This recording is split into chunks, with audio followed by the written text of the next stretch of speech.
Entorn de l'any 1800, en el sud de França, uns pagesos van trobar a un nen prop de la seva finca.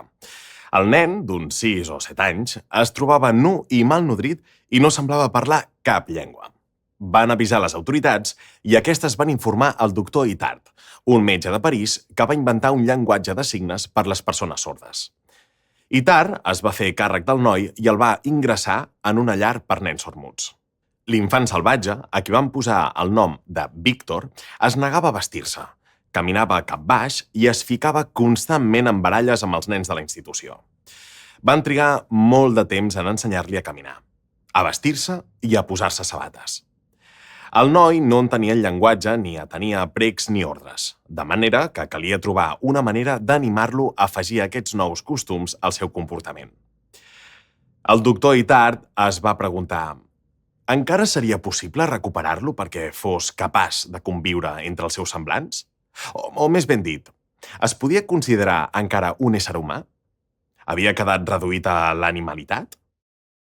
Què ens fa humans? El fet de viure en societat? Parlar un idioma i utilitzar-lo per expressar els nostres pensaments i sentiments? El Víctor va avançar molt en el seu aprenentatge, però mai va aconseguir aprendre a parlar ni es va adaptar del tot a la vida en societat. El doctor seguia atormentat per la pregunta clau. Què és el Víctor? Un animal o un vertader ésser humà? Què respondríeu vosaltres a aquesta pregunta? Fixeu-vos en la intuïció genial del doctor Itard. Primer va pensar: què és el que ens distingeix dels animals? La raó, diuen molts. Itard va pensar també en una altra cosa relacionada amb la raó: la moralitat. És a dir, la capacitat de distingir el bé del mal, el just de l'injust. Per això, el doctor va dissenyar l'experiment següent. Va demanar al Víctor que dugués a terme la tasca senzilla d'ordenar uns objectes. Però, després de completar aquest deure, en comptes de donar-li un got de llet, el renyaria i el tancaria en una cambra obscura. El Víctor, emocionat, va obeir l'ordre. Però quan el doctor li va començar a cridar i va veure que el dirigia cap a la temuda habitació, va començar a resistir-se, cosa que mai feien els càstigs que ell considerava merescuts. Fins i tot, en un esforç final, va mossegar la mà d'Itard per alliberar-se i escapar.